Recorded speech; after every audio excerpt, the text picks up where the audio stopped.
Bro, lu pernah nggak sih ngebayangin kalau ada satu negara yang biasanya adem ayem, penuh gunung tinggi, vibes spiritual, terus tiba-tiba jadi kayak medan perang gara-gara anak muda turun ke jalan? Nah, itulah yang lagi kejadian di Nepal sekarang. Negara yang selama ini lo kenal cuman gara-gara Gunung Everest sama wisata trekking itu, tiba-tiba viral di dunia internasional gara-gara demo gede-gedean yang berubah jadi kaos.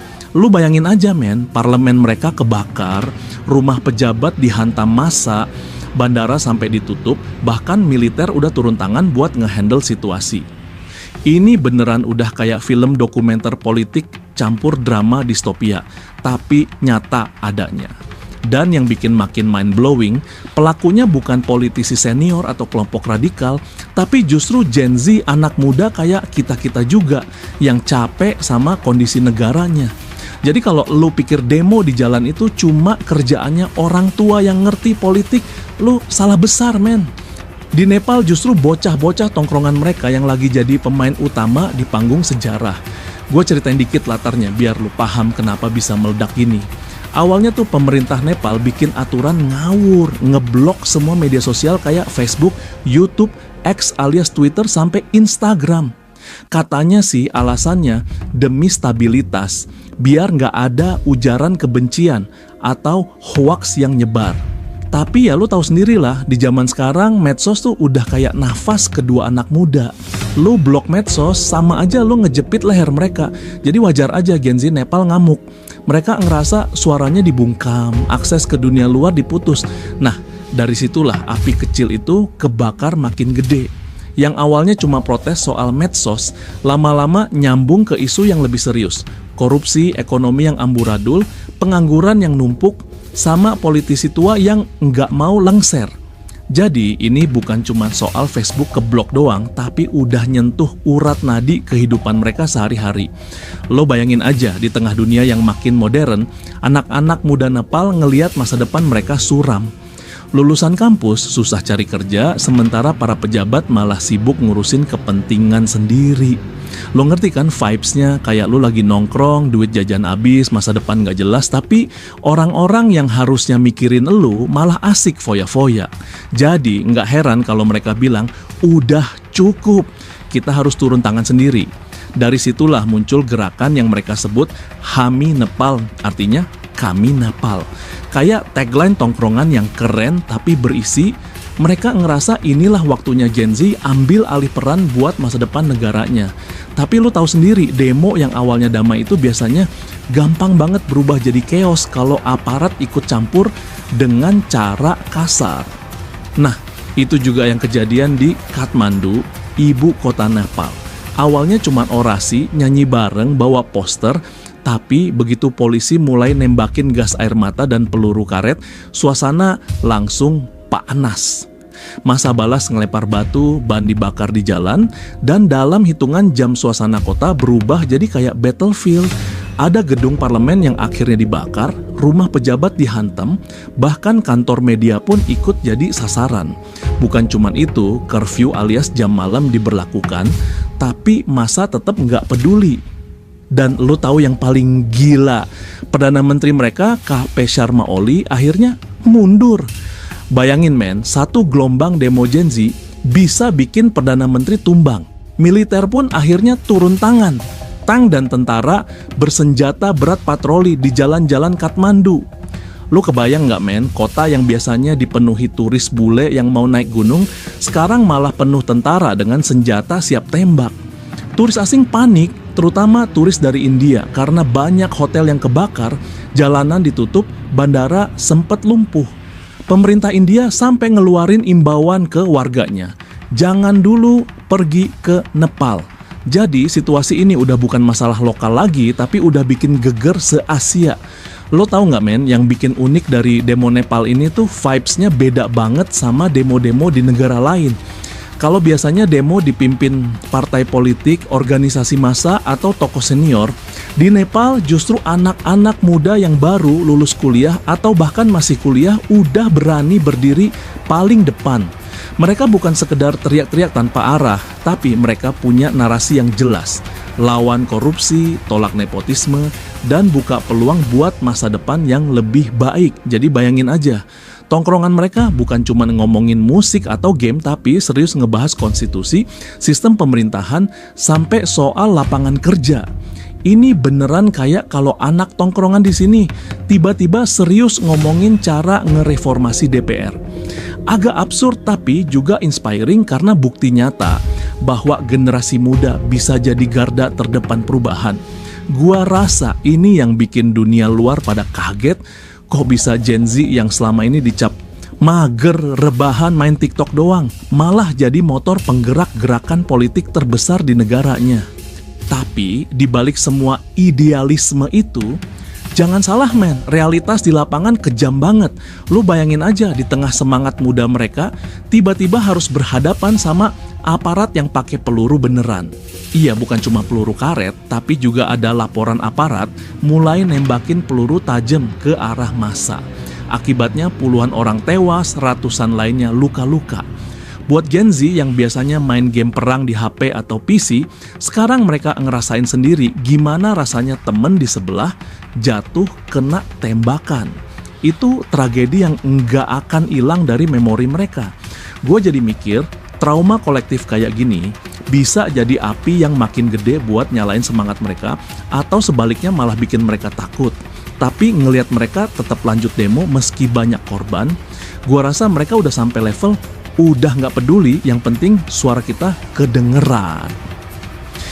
Yang menarik, demo ini nggak cuma di Kathmandu aja men, gelombangnya nyebar ke kota-kota lain. Dari Pokhara sampai Bhaktapur, jalanan penuh sama massa. Jadi ini bukan demo lokal doang, tapi udah jadi gerakan nasional. Orang-orang dari berbagai latar belakang turun, mahasiswa, pekerja, bahkan beberapa tokoh agama ikut kasih dukungan. Dan lucunya, karena medsos sempat diblokir, mereka nemuin cara alternatif buat komunikasi. Ada yang pakai VPN, ada yang nyebarin selebaran manual kayak zaman dulu, ada juga yang bikin jaringan radio darurat. Kreatif banget kan? Lo bayangin anak tongkrongan yang biasanya ribut gara-gara wifi mati, sekarang harus mikirin gimana caranya tetap koordinasi demo tanpa WhatsApp. Itu bukti kalau kreativitas Gen Z nggak bisa diremehkan, apalagi kalau lagi kepepet. Nah, kalau kita tarik ke level politik men, pengunduran diri PM Oli itu sebenarnya tanda bahwa sistem di Nepal lagi rapuh banget. Bayangin aja, Perdana Menteri yang udah cukup lama berkuasa bisa tumbang cuma dalam hitungan hari gara-gara demo. Itu nunjukin betapa lemahnya legitimasi pemerintah di mata rakyat. Kayak lu jadi kapten tim futsal tongkrongan, tapi anak-anak udah muak karena lu egois terus, nggak pernah passing bola. Begitu ada satu momen, lo langsung didepak tanpa banyak basa-basi. Dan ini juga jadi pelajaran buat negara lain. Jangan pernah remehkan kekuatan anak muda. Karena kalau mereka udah muak dan bersatu, politisi sehebat apapun bisa jatuh. Salah satu momen paling ikonik dari demo ini tuh pas masa ngejar pejabat-pejabat korup yang selama ini aman di kursi empuknya. Rumah-rumah mewah pejabat jadi sasaran, kantor partai dibakar, bahkan gedung parlemen yang harusnya simbol demokrasi malah jadi lautan api. Ini kayak simbol bahwa rakyat udah bener-bener muak sama sistem. Gue jadi inget cerita tongkrongan pas lagi kesel sama kosan yang suka nagih uang listrik nggak jelas. Terus kita ngomong, udahlah kita bakar aja nih kosan biar kapok. Bedanya kalau kita cuma bercanda, di Nepal itu kejadian beneran men. Api yang berkobar di parlemen tuh kayak jadi sinyal ke seluruh dunia. Rakyat kecil bisa banget ngehantam kekuasaan yang udah busuk kalau mereka bersatu. Nah, jangan kira cuma rakyat biasa yang panik. Turis asing juga kena dampaknya. Lu bayangin lu lagi santai di Kathmandu, niatnya mau healing, trekking ke Himalaya, atau sekadar nongkrong di kafe lokal. Tiba-tiba jalanan penuh asap, tentara patroli, dan suara tembakan berseliweran. Banyak hotel yang kena bakar, bandara sempat ditutup, dan ratusan turis India sampai kejebak di Nepal. Pemerintah India sampai buru-buru ngeluarin peringatan buat warganya. Jangan dulu pergi ke Nepal, kondisi nggak aman. Ini bikin Nepal makin jelek citranya di mata dunia. Negara yang tadinya identik sama wisata alam keren sekarang malah dikenal sebagai zona konflik. Lo ngerti kan betapa hancurnya ekonomi mereka yang sangat bergantung sama turisme. Kayak lo punya warung kopi tongkrongan yang tadinya rame banget, tiba-tiba ditutup gara-gara ribut besar. Hancur men, bener-bener hancur. Lo pasti mikir, kok bisa ya anak muda Nepal sampai segila itu? Jawabannya simple men. Mereka udah capek banget sama janji-janji kosong. Udah bertahun-tahun mereka dijanjiin perubahan. Tapi kenyataannya ekonomi jalan di tempat, korupsi makin parah, dan politisi tua nggak mau kasih ruang buat generasi baru. Gen Z Nepal ngerasa mereka harus jadi aktor utama, kalau nggak mau masa depan mereka hilang. Gua jadi kepikiran ini mirip banget sama keresahan anak muda di banyak negara lain, termasuk kita. Bedanya, di Nepal mereka udah bener-bener berani turun tangan langsung, bukan cuma ngoceh di medsos. Jadi ini kayak wake up call juga buat kita. Jangan kebanyakan rebahan doang, kadang lu harus bener-bener turun tangan kalau keadaan makin nggak jelas. Tapi lu tahu kan men, setiap kali rakyat bangkit, pasti ada harga mahal yang harus dibayar. Sampai sekarang udah belasan orang tewas, ratusan luka-luka, dan banyak keluarga kehilangan anak mudanya yang jadi korban. Ini bikin suasana makin emosional, karena orang tua yang tadinya ragu, sekarang malah ikut dukung demo. Mereka ngelihat anak-anak mereka berjuang dengan nyawa buat masa depan, jadi mereka nggak bisa diem aja. Makanya gerakan ini makin gede. Tapi di sisi lain, pemerintah nggak tinggal diam. Mereka nge-frame demo ini sebagai gerakan anarkis, bilang kalau ada dalang asing yang ikut campur. Lo tau lah dalih klasik tiap pemerintah kalau lagi terpojok. Padahal jelas-jelas ini murni suara rakyat. Jadi sekarang pertanyaannya, siapa yang bakal menang? Anak muda dengan semangatnya atau sistem lama dengan senjata dan kekuasaannya? Jadi gini men, dari semua drama yang lagi kejadian di Nepal, kita bisa lihat jelas satu hal. Kalau rakyat, apalagi anak muda, udah kompak, sistem sekuat apapun bisa goyang. Parlemen kebakar, pejabat lari, Perdana Menteri sampai mundur, itu bukti nyata kalau suara generasi baru nggak bisa lagi diremehkan.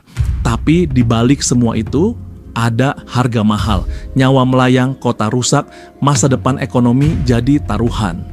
Ini nunjukin kalau perubahan nggak pernah datang dengan gampang. Kadang lu harus berani ngelawan, meski resikonya gede banget.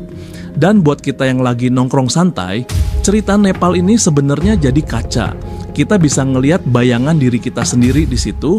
Kita juga sering ngerasa muak sama korupsi, sama janji-janji kosong, sama kondisi yang nggak jelas arahnya. Bedanya, mereka udah nekat turun langsung, sementara kita masih sering stuck di tongkrongan atau medsos. Jadi pertanyaannya, kapan kita mau bener-bener gerak buat masa depan yang lebih baik? Jangan nunggu semuanya kebakar dulu baru sadar men, buka mata lo lebih lebar.